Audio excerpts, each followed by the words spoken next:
So, welcome to our afternoon session of the College of Humanities, Arts and Social Sciences live stream of the Open House 2020. So, my name is Raj. I'm a Year 3 Public Policy and Global Affairs student. Joining me is Jane. Hi, I'm Jin, and I'm a third-year student at the Wee Kim Wee School of Communication and Information, and I'm currently on my professional internship, so I've come back to school to hold the reign for this live stream session for you guys. So Raj, I've been away from school for about 3 months because I'm on my professional internship. So I just want you to take me through what happened in the school while I was away. I think in the 3 months that you've been away, Yunnan Gardens is one of our most recent developments. So recently, NTU has actually renovated their gardens, and it's become so beautiful. It has, I think, like a 5.6 meter waterfall.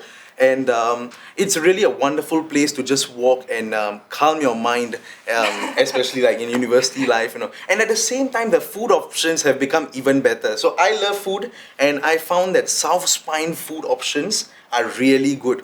There's like yuci duck rice, Japanese food, you name it. There's really like a wide variety of different food options. So I think your taste buds can definitely be tantalized once you come back. Yeah, I also heard that, there's like a new bubble tea shop opening in the canteen itself, which is kind of amazing, and I can't wait to be back in school as well. And, you could maybe talk me through your school journey as an NTU student of, the College of Humanities and Arts and Social Sciences. I think for me, if you're talking about like how I got myself immersed in school life since year 1, what really helped me a lot was my immersion in the orientation programs. So be it faculty orientation or even hall orientation or CCA orientation, I think that really was a wonderful starting point for me to meet many like-minded people, a lot of friends. In fact, many of them have been helping me academically as well, and our friendships have been going strong for 2 years plus. That's amazing. Yeah, as for myself, I actually joined my hall orientation program. I also joined a school orientation program. So I think there's like quite a lot of options for students to really mingle with people of all different, majors and different schools. And that was actually a really great opportunity for me to make friends, as you said, and help me academically as well. Okay. So maybe something that I'm very curious about. I'm from the Wee Kim Wee School, and you are from Public Policy and Global Affairs. Yeah, so talk me through that, because I'm in a complete different building, and how is this building like for you to, have your lessons in? One thing is definitely there are a lot less stairs. Yeah. And at the same time, I feel with regards to the lessons itself, our lessons in public policy are really very interesting. In fact, we are the first university to offer both international relations as well as public administration for individuals or students who are studying public policy and global affairs. So at least in that sense, it's quite a unique experience because you get to study international relations, how governments make policies, why do countries behave in a certain way, why does Donald Trump do what he does? Yeah, and at the same time, you get to understand about public administration, like what goes in the psyche of the government when they're actually making policies for the domestic or the electorate. So these are some of the things that we get to enjoy here. So I could, maybe see you in, the House, the Parliament in the future. Do you have aspirations to join? I can neither confirm nor deny that statement at this point of time. Yeah. Okay, well, as for me, because I'm from the Wee Kim Wee School of Communication and Information, as I said before, I'm actually specializing in public relations and advertising. Wow. Okay. And that's what I'm doing at my current internship, which is part of the school curriculum. And it's been a great experience for me. Okay. And when I was in school, I was doing a lot of practical things, a lot of hands-on activities. We do a lot of projects in the Wee Kim Wee School, and it's been really enriching for me in the sense that I get to collaborate with so many talented individuals. We have people who have been specializing in film and broadcast, and they've been doing it for so many years, and I take a lot of lessons from them as well. Wow. Okay. Yeah. So have you been to the Wee Kim Wee School before? I have been, but unfortunately, up till now, I've not been able to take any of the modules yet. But despite that, I've been hearing so much of wonderful experiences from my friends and all that with regards to the modules that they are taking, that I definitely want to squeeze in at least one module in my limited time here. Yeah, I would personally recommend like interpersonal communication. Okay. It was one of the modules that I enjoyed the most because we get to learn about romantic relationships or like how the science behind two people, you know, falling in love. You know, these are kind of stuff that we don't really think that we might learn in college, but it's very interesting because you learn how to interact with people and how to engage with people, how to be a better communicator, and like some of the other interesting modules that we have is also like 50 discoveries, 50 inventions. Like how do people invent things? How do people discover things? And there's really a wide array of stuff that we can learn in the Week in We School. So, and the thing is, I still have a few modules that I have to clear, and I want you to recommend me some of the good modules that you would, you know, take part in. Okay, from public policy and global affairs, one module that I would definitely recommend are the politics of Singapore, HA1011, if I'm not wrong. So that is really about studying how politics works in Singapore. The whole process, what are GRCs, what are SMCs, what does it mean by minority representation.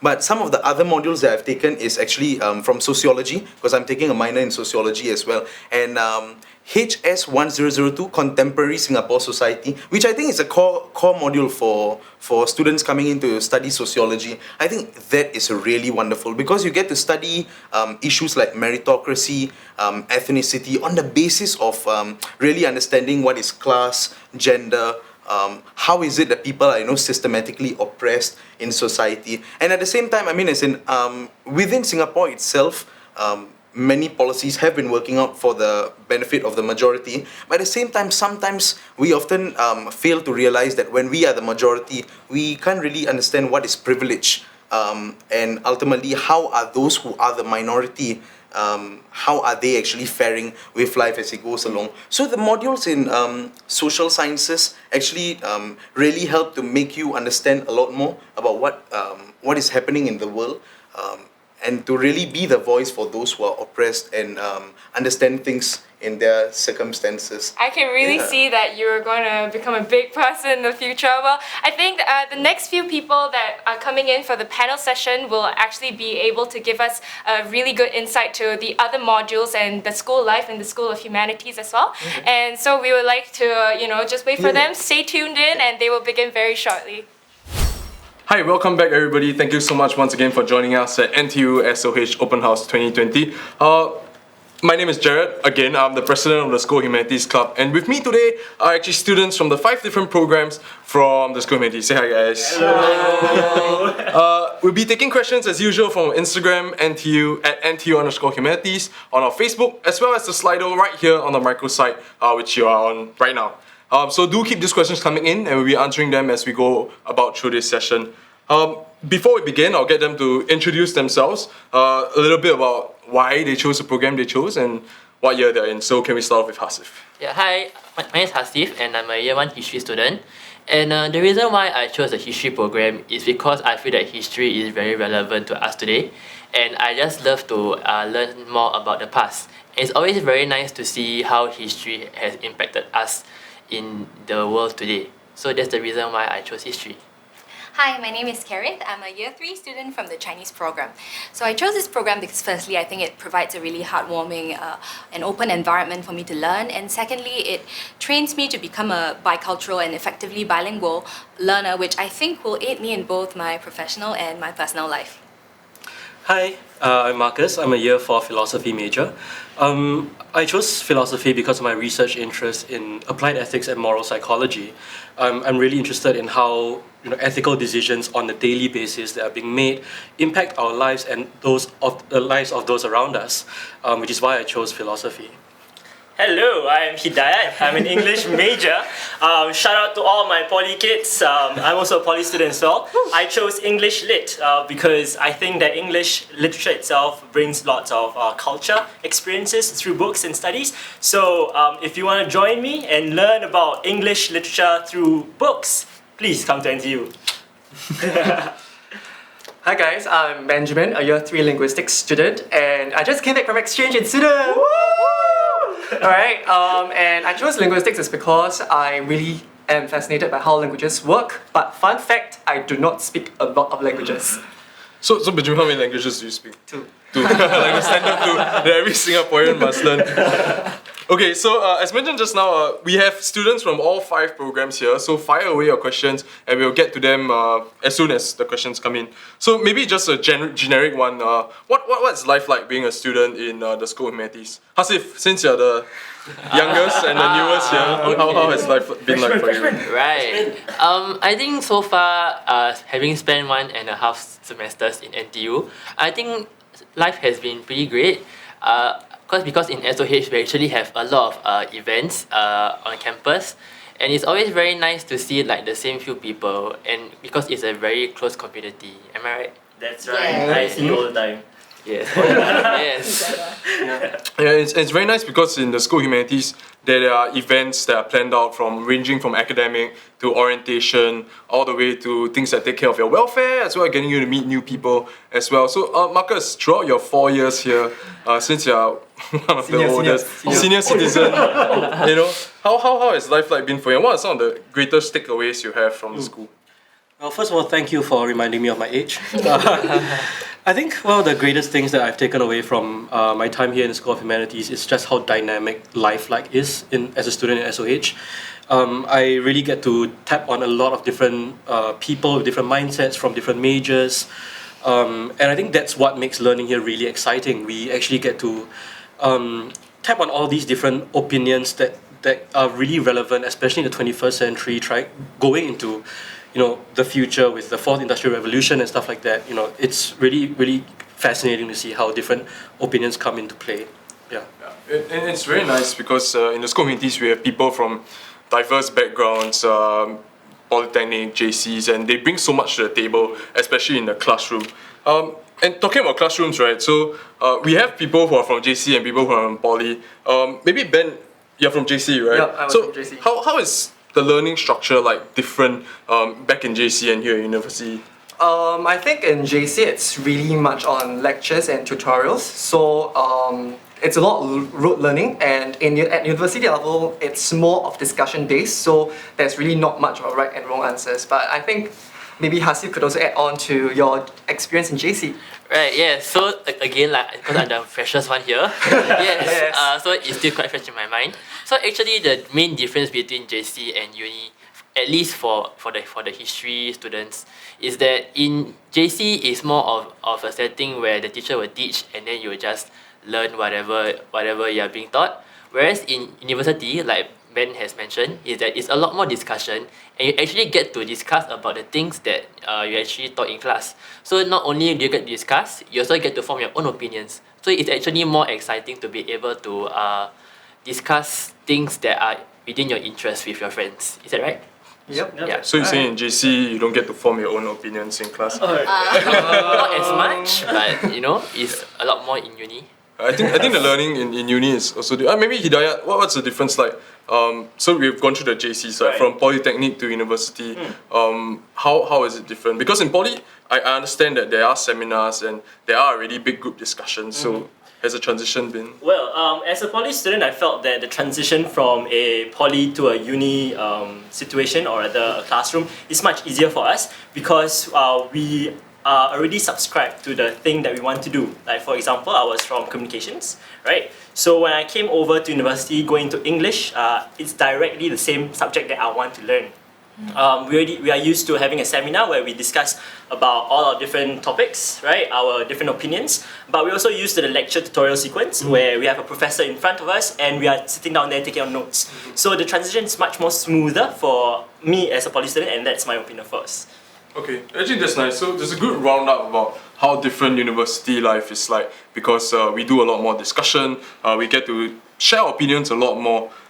We have a question on Instagram and I think it's a very valid question, a very valid fear. Is there a lot of readings that you have to do in humanities? A lot.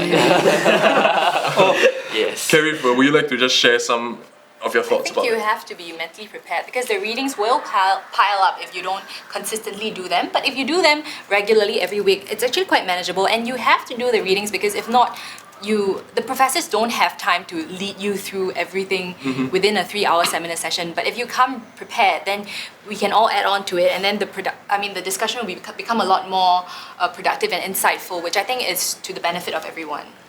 Any other comments about readings? Yeah, I totally agree with you because I feel that as an English lit student, we have to read lots of books, right? We have to understand the concept that is being driven inside the book, that's being written in the book. So when we are doing English lit, it's better for us to know what the book is about rather than going there blind. Because every person has a different perspective when reading a book, right? You may like the book, you may not like the book. So everybody shares and try to gain something from it. Yeah, basically that. Yeah, and I think the key boils down to time management, That's right. Whether or not we plan time for our readings and stuff. And we actually have a question on Instagram that I was talking about. Is it difficult to get to school because they might stay very far away? And I understand that we have halls in NTU. How many of you all stay in halls here? That's right. Yeah. Used to. So Marcus, how is hall life like actually? Hall life was really fun, honestly. I think that I did spend quite a lot of my time with the hall cultural activities. I was part of the jam band in Pioneer Hall, which is Hall 18. I thought that hall life is really something that that kind of encapsulated my university experience, like kind of in a nutshell, right? Like you get all this freedom, you get so many things that you want to do and you can do, and you just figure out, as you mentioned, the aim of the game is time management, and I think hall life really puts that into a nutshell. So how much time did staying in hall save you compared to staying at home? Frankly speaking, because I made many friends in hall, I did not save a lot of time. I might have been more productive if I just took the train more often. No, but jokes aside, it saved me a lot of time in terms of traveling, because I took a lot of my modules that, as we've already talked about earlier, we do a lot of readings, we do a lot of thinking, and kind of cutting traveling time and stuff like that short is really valuable to trying to get yourself be as productive as you can. As if you stay in hall too, right? Yes, I stay in hall as well. Yeah. For me in hall, actually, hall life in general, there's a lot of activities that you can do. So there's a lot of CCAs from sports, and for me, I'm actually in dance. And there's also, apart from all these CCAs, right, there's actually like all these different activities that you can do. So it really adds some kind of life to your university experience. So like rather than just spending like your whole day doing readings and whatnot, I mean it's always good to just let loose once in a while doing these CCAs. So I understand that you joined hall dance. So Yes. how has the experience been like? Yeah, so actually hall dance has been very great. Shout out to HBD. Yeah, so we actually have a inter-hall dance coming up soon. Yes, but anyway, I feel that the experience has been actually been very wholesome, because like everyone there is like very welcoming, and it's always a place that I can look forward to every time, because everyone there is just so nice. Yes. Oh, that's very nice. And talking about people getting together, we actually have a question from YouTube coming all the way from Sweden. Wow. Okay, so Marcus, this question is especially for you. Whoa. He specifically mentions handsome gentlemen. Okay, so what? Although I would say aesthetics is subjective. What is the best thing about studying philosophy in NTU? Well, first of all, I think the handsome gentleman he's talking about is probably Hidayah. Okay, but what's the best thing about studying philosophy in NTU? I think the best thing about studying philosophy in NTU is just how flexible the curriculum really is. Just between my classmates and I, we see a large variety of people who specialize in many different things. Like, even though we don't have a solid kind of specialization system, a lot of our classmates specialize in many different things. For example, myself, as I mentioned earlier on in my introduction, I do a lot of applied ethics, I do a lot of moral psychology. So my independent research projects have a lot to do with these things. The modules that I'm taking largely revolve around things like bioethics, ethics and public policy, stuff like that kind of really piques my interest. But for example, just a shout out to my roommate, right? He was a philosopher as well, but he was really interested in Chinese philosophy, and it's so cool that we can be classmates, we can be intellectual peers, but at the same time focus on so drastically different things. I think that's the best thing about studying philosophy in NTU. Okay, that's nice. So, as always, if you have questions, just do drop them in. We'll answer them as they come. Talking about Sweden, I know one of us here actually just came back from exchange in Sweden. And exchange. Another handsome. Yeah, another handsome man. And exchange is a question that we receive a lot on our Instagram. So, Ben, could you just bring us through your exchange experience and how was it like? I think exchange was really fun. I think it's really a time for you to really be independent and you really cross boundaries to know more people from different cultures and you make really new friends from across the world. So it's not just confined to, because in NTU you have a lot of friends because through classes and seminars like that. But when you're doing overseas, that's when you you bring your culture along, and that's when there's a blending of cultures across worlds. So I have a few friends from UK and Sweden themselves, like Swedish people. So it's really very nice because you come together, you bring your food, your identity, your language along. So it's really quite fun. So I think Swedish exchange program for me was really, really great. So, besides semester-long academic exchanges, we do have shorter exchanges for people who do not wish to go overseas for a semester. Karif, I know you went for a summer exchange and it was shorter, right? Could you just explain that to us? I went for one in Taiwan. So that was about 2 weeks. For our summer programs, we have exchanges that are from 2 weeks to about 8 weeks long because you have that long summer vacation. And it's different in the sense that because students there may not be also having their regular semesters, the classes are a little bit more catered to these exchange students. And so I suppose it's a little bit more relaxing. And then they will also always add in a little bit of like a cultural tour to different places depending on where you go to. So I really enjoyed that. It was more like a taster session, but it still gave me the space and time to step out of my comfort zone and be away from what I'm so familiar with. So I really appreciated that. So it's great. Here in the School of Humanities, we do have exchanges for everybody, whether or not you want to go for a 6-month one or maybe anything ranging from 2 to 8 weeks. And the last I checked, I think we have partnered with over 350 universities that you can go for. And I think it's one of the coolest things to know that as a student here at NTU, over 80% of us go for overseas exchanges. Now, we actually have a question coming in for Hasif. This is also from our YouTube channel. How is NTU history? What's it like, and how do you find it? I think one thing about NTU history that I really like is the fact that it's very dynamic in a sense that you get to learn very, very different types of history.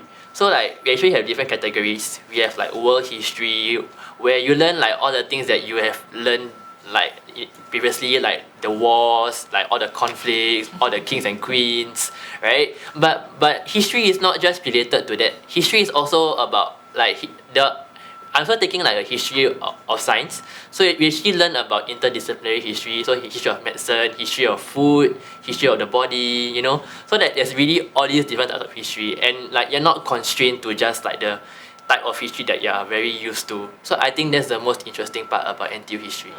So what was the hardest thing for you jumping from this JC background where history is about dates and times and then suddenly jumping into this pedagogy that's so drastically different? What was the hardest thing and how do you overcome that kind of gap?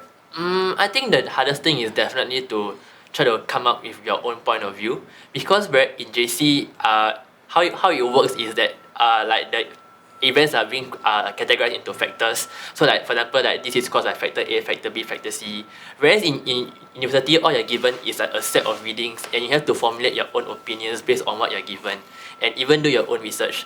So I guess how you overcome it is just do your readings. Yeah, literally do your readings. So yes. Life hack number 1, do your readings. I think that's going to come out a lot more during this student panel session. And the readings are helpful because they help us in our assignments, right? And I think a lot of them are very curious as to, there's this myth that humanities students just write a lot. Is that true? I think it really depends. Yeah. Ben, what are assignments like in LMS? And I think in LMS it's really it varies. So sometimes you do have modules where it requires you to write essays, and there are some modules where you actually can do field work. Like for instance, there's this level 4 module that's teaching, that there's this prof teaching phonetics and phonology. So he has this assignment where you actually kind of mold a jawline, so to see how speech production is actually conducted and constructed within a human, the anatomy of a human mouth. So I think that's really very cool. Yeah, so I'm not too sure about other modules. What about you? Yeah, I think I'll add on to that because a lot of people think that English literature is just about reading books, right? But we do more than that. It's also about reading poetry. We also do playwrights. Okay, so in one of my modules is called Theatre of the Absurd, and author study Samuel Beckett.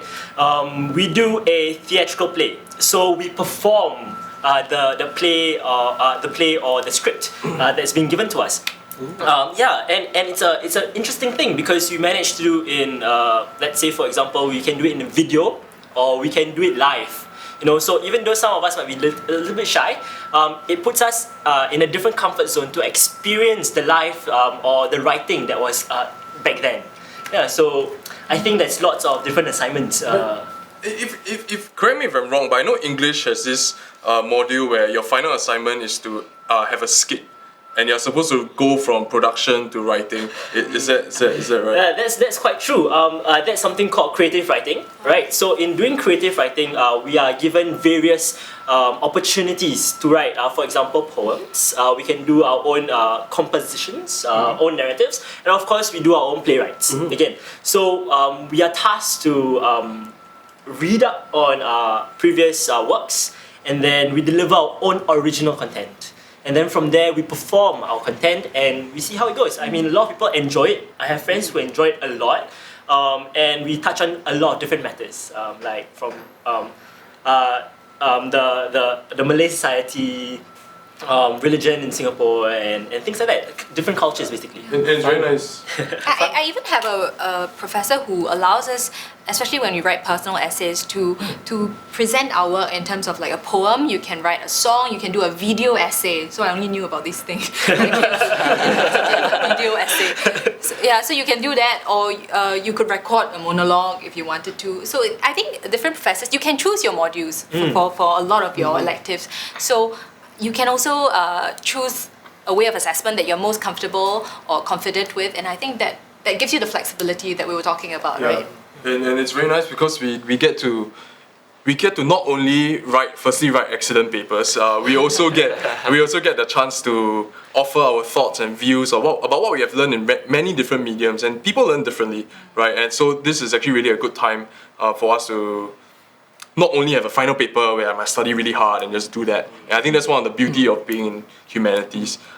We got another question from YouTube to Ben. Does the LMS course allow you to learn about other languages, or is it about the linguistics behind other languages? I think it's really all about the linguistics behind the language itself, because the professors actually, I mean, when you're in year 1 and year 2, you really do touch on the fundamentals of linguistics like grammar, phonetics and phonology, mind and meaning. So yes, you do have a chance to touch on language data that the professors have for you. So for instance, like the semester before I went for exchange, I actually did a module that requires me to transcribe a folktale. And the folktale is not in Chinese or English, but I chose Malay, and my partner is over here. So Hidayat actually helped me with a lot of transcription part, like understanding how Malay works, and furthermore in folktale. So it was really very tedious, but it was enriching for me because that's when I get to appreciate different languages besides English and Mandarin Chinese. So yes, you do have a chance to learn different languages. Not really learn, but you get to touch on through the learning of linguistic concepts. Yeah.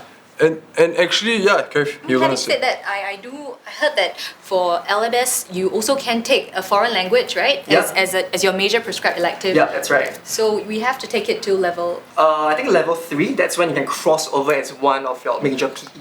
Yeah. And it's true because in the School of Humanities we do house what we call the Center for Modern Languages, and over there we have teachers from all across the world teaching interesting languages from Spanish, Japanese, I think it's Russian, right? And there are so many languages that we can take, and this really just adds on to the diversity that the humanities have. Okay, we have a lot of questions coming in. Do keep them coming. We'll just keep taking them as we go along. I think this is a very important question, especially for students who are worried, about the workload. So how do you, as students, maintain work and play, despite university being so stressful? So let me share my first life hack here. Yeah. What I do is that, the first week you're kind of holidaying a little bit, and then when you get into the second week where you confirm your modules and all that, I bring myself to face reality, and and because all your modules will then be given to you, the outlines will be given to you, so you know exactly how you'll be assessed, when you'll be assessed. So I just list everything down on one calendar, and I make sure that I have to follow the next deadline that comes along. And I think that relieves the stress. If not, you'll be thinking like, oh no, I have so much always coming along, but you don't exactly know when. So for me, it's easier just to face it and to deal with things one step at a time. I think that's one way of dealing with things. Does anybody have different ways of managing? Well, okay, I do the same thing as Karith. I make sure that I choose the modules that doesn't overlap with one another first. And then from there, I choose the modules that I want to take. Okay? I think that's really important to want to take a certain module, because that's when you excel and learn different things. But from there, I put it in a planner.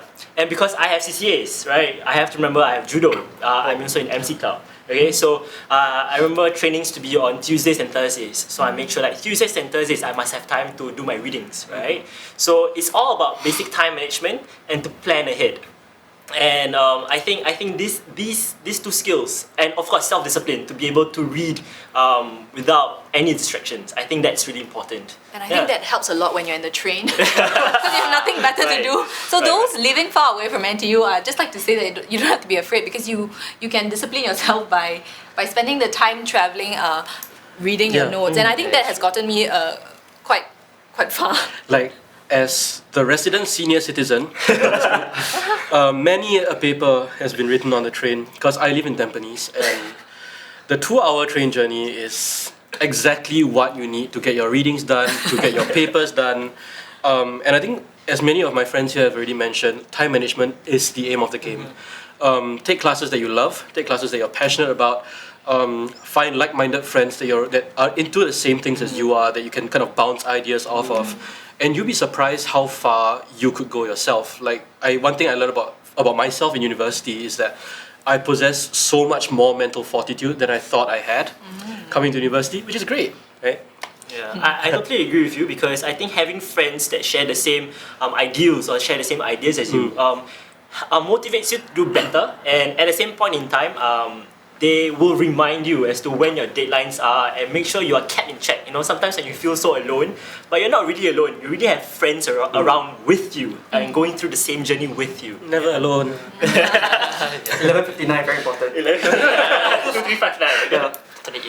So yeah, I think thanks so much for sharing with the audience here. Well, some of the concerns that they might have about it, and I think most questions coming are largely academic in nature. So we have one more on the microsite from Slido. They're asking, are lectures mostly just professors talking and students taking notes? Is that a myth or is that a fact? It's kind of like a myth, but also a fact. It's a bit of both. It's a bit of both, because like a lot of times like lectures and even tutorials or even seminars, it's like a lot of very two-way discussion. It's like, because like you mentioned earlier that in uni is a lot more about discussion, and so that's why, right, during lessons, it's not just about us taking notes, but we also have to actually take part in discussions. That's where we get our class part from. Yes. What's class part? I think you need to explain. Yeah, so class part is class participation, so you actually get graded on that. Yes. But I think that being said, right, it's actually very important to realize that for the professors to be talking during the classes, it's actually very important. You don't want to go to a class where a professor is silent, because chances are he or she is silent because all of you do not know what you're doing. Don't do that. Life hack number 3, don't do that. Like, do your readings, don't make sure your professors have no reason to go silent. I think Hasif is saying that it's a myth and a fact at the same time, because yes, professors are talking, like, they're there to provide instruction for the courses, right? But at the same time, it's a myth, because it's necessarily the case that we have to contribute, and we have to make sure that it's a two-way street, right? The information exchange is not just them dumping content knowledge on us, but in fact, many a time I find that our professors actually want to learn from us as well, like wanting to know what our insights are, what we have to share, even in terms of life experience, and stuff like that. So that's why I think it's relevant to say that it's a myth and a fact at the same time. I agree with you as well, because in our Theatre of the Absurd, or in Sarah Beckett, our professor ask us our own opinions, right? And then after that, even if we disagree, they're open to understanding our own opinions as long as we can have facts. And that's why you need to read it and need to understand what your opinions are. So I totally agree with, and plus I'm pretty sure all our professors are really friendly. They are really approachable. And even if you disagree with them, they will still accept and welcome your opinions. Yeah. This sounds borderline propaganda. But in university, they have this thing called consultation hours or office hours, right? Yes. Where you're free to go to your professor during a fixed time in the week to talk about anything. And I think something that the school has implemented is this thing called the mentorship program, where each of you are assigned a professor, and if you have any problems at all, say personal or academic, you are encouraged to talk to your professor, and the professor can help you through. Yeah, my mentor whatever it was is. really helpful throughout my undergraduate life. Yeah. So I think it's nice to know that you're not alone in this university journey. All right, one more for Kerith from YouTube. So for the Chinese program, this is a bit specific, I'm not sure if you know. May I know what are the universities in Taiwan that are available for us to go to exchange for? And then the second question is, are there any specific requirements for it? Okay, so I don't know if you're talking about the semester-long exchange or a summer exchange. So long-term, short-term, we have universities from Taiwan that are partners, from National Taiwan University to Shida, National Taiwan Normal University to different. So from Taipei to Hsinchu to other parts, we do have them. Sometimes they change over the years, but these are the fixed ones. And the requirements that you're talking about, because every university has a certain quota, right? A number of students that can go. There's a certain limit to it. So usually it will be based on your academic performance. If the demand is very high, that means if there are many other students also wanting to go to the same university, and also whether or not you have participated in overseas exchanges, things like that. And also for the certain cases, your seniority. So if you're in a year 3, you probably get a higher chance of going than a year 2 with the same results because you're closer to graduation. So yes, we definitely do have partnering universities in Taiwan, and I'm sure you will have a wonderful time there because many friends just came back full of bubble tea in their stomach, and they were so happy because pace of life there is a bit slower, and they really enjoyed being in a different environment with 4 seasons. Yeah, and if you like more information, just do go online. You can actually just search up Exchange NTU. You'll bring you to our OGEM webpage, and all the information that you need to know is there. The problem is not that there are too little universities. The problem is that there are too many, and you don't know which one to choose from. Okay, next question. To Marcus again. So, do philosophy students need to memorize a lot of content, and how are philosophy classes conducted? Well, again, it really depends on the kind of courses you're taking, I think. In my experience, at least, we don't have to memorize a lot of content, so that's great. I think in university, we are moving away from the academic reliance on rote learning, which is what I really, really enjoy. Because I don't rote learn very well. I can't memorize things unless they're meaningful to me. They're put in a context that's relatable to me. So because of that, I think I dare say that we don't have to memorize a lot of content. But rather, I think if there's any memory work to be done, I feel like it's done in a very organic manner, right? Like when I find myself whipping out arguments left and right from like the classics, not because I sat down and I memorized Immanuel Kant, but because we had many hours of discussion on what Immanuel Kant said, what was the social-political reasons for him to say certain things, why was he motivated to, write his groundwork of metaphysics of morals and things like that. So, to answer your question, philosophy students do not have to memorize a lot of things. Most of our assignments are paper-based, so we write a lot of papers. And the last time I checked, you don't memorize things to write papers. So, I don't know, I'm year 4, I'm old and outdated. I think the second one was about how the philosophy classroom is like. And from my understanding, it's usually Actually, why not you just bring us through what a philosophy class is like? So the really cool thing about a philosophy class in NTU is that it's mostly seminar based. So seminars are 3-hour blocks of classes. Of course, you get a break in the middle. The professors are not insane, and they're not inhumane about it. So you have 3 hours per week for each class, which means that technically you do come to class less. Because instead of one lecture slot and one tutorial slot, you have one seminar slot, which then gives you more time to manage on your own. So seminars, in a nutshell, are kind of like tutorial-sized lectures, right? The professor starts with giving you the content knowledge for today, talking through the readings, talking about, what do we really want to get out of our discussion today. But then a lot of it boils down to your class participation. Your professors will ask you, what do you think about the reading? Do you think that the person was right? Why not? And I think one thing that I personally really enjoyed about seminars is the fact that you get to tell the professor that he or she is wrong. Not because I'm rebellious, no, I'm a very good boy, but just primarily because here I think the professors work very hard to refuse that echo chamber, and I think that's how the classes in philosophy are conducted, and that's how philosophy should be done, in my opinion. And I think same can be said across all the other programs as well, that you're free to voice your disagreement, and I think it's disagreement that builds academia, and that's how we get more knowledge. Hasif, we have a question for you. Do history students have more group work than individual assignments? I think honestly it varies from module to module. Like there were some modules where I had like only one group assignment, and there's some modules where I had none. So I think it really depends on each module. But in general, I'd say that even though history has more individual assignments, you still get a chance to do group work. And group work is also quite a good thing as well, because you get to actually learn from different people with their different perspectives. Like in my semester 1, I actually had 2 group projects, and thankfully I had very nice group projects as well. They were like mostly very hardworking, they're very wholesome.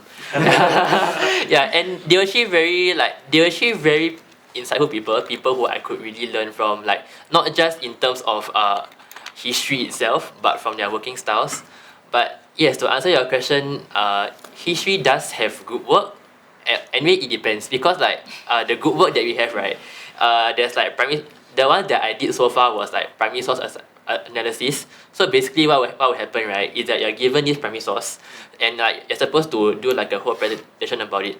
So like last time I did this thing where like we analysed a speech by a president from Indonesia in the 1940s.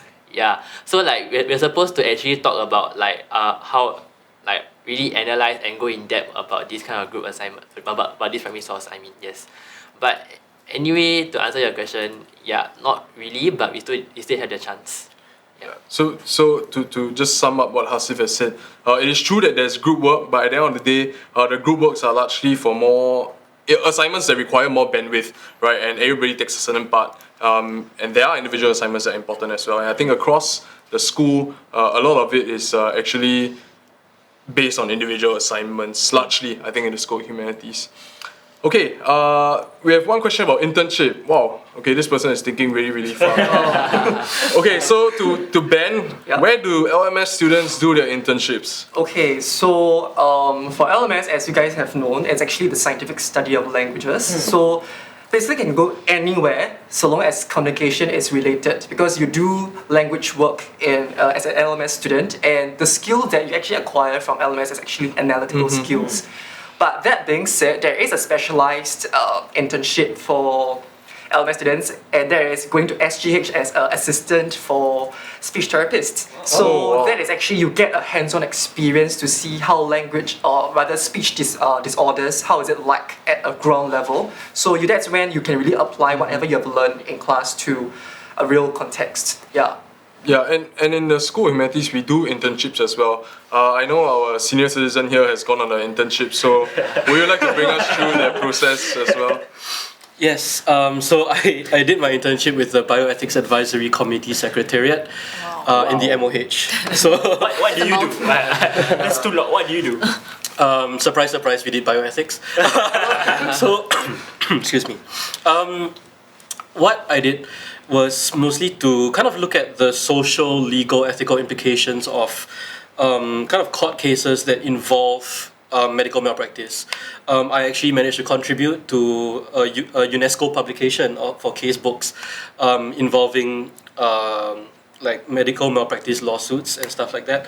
And that's really, really cool because I think, as Ben has already mentioned earlier on, it's not so much the case anymore that like I'm just sitting down and studying what did Confucius say, what did Immanuel Kant say, but rather trying to figure out how these things actually come into play, right? So, for example, my understanding of Chinese philosophy actually helped to get my team through a really difficult case because there was a case on traditional Chinese medicine, and I think traditionally our legal system is a westernized one.